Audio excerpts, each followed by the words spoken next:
जय माता दी।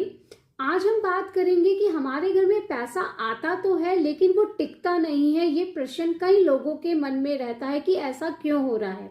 देखिए, ऐसे में क्या होता है कि हमने कुछ गलतियां की होती हैं जिस वजह से हमारा पैसा टिकने में प्रॉब्लम रहती है। जैसे कि हमारे नॉर्थ डायरेक्शन में अगर हमने गंदा रखा हुआ है, वहां पे एक डस्टबिन रखा हुआ है, तो ऐसे में हमारा पैसा ब्लॉक हो जाता है।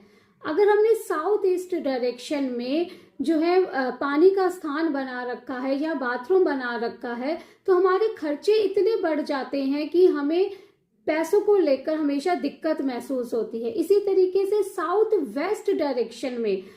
वेस्ट डायरेक्शन को अगर हमने हल्का रखा हुआ है, वहां पे हल्का फर्नीचर रखा हुआ है, जो स्थान भारी होना चाहिए उसमें हमने उस स्थान को हमने हल्का किया हुआ है, तो ऐसे में भी हमारा पैसा टिकने में प्रॉब्लम रहती है।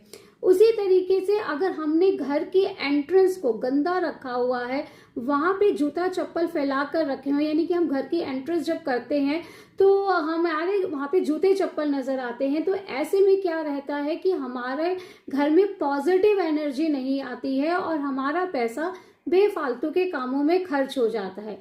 इसी तरीके से अगर हमने अपने मंदिर में टूटी हुई मूर्तियां रखी हुई हैं, वहां पर बंद घड़ी रखी हुई है, तो ऐसे में हमारा लक जो है पूरी तरीके से ग्रोथ नहीं करता है और जो भी हम कमा रहे हैं उसकी हम अच्छे से बरकत प्राप्त नहीं कर पाते, यानी प्रोग्रेस नहीं हो पाती। तो ये कुछ गलती है जिसे हमें अपने घर से हटानी चाहिए, तभी हमारे ग्रोथ के रास्ते जल्दी से खुलेंगे।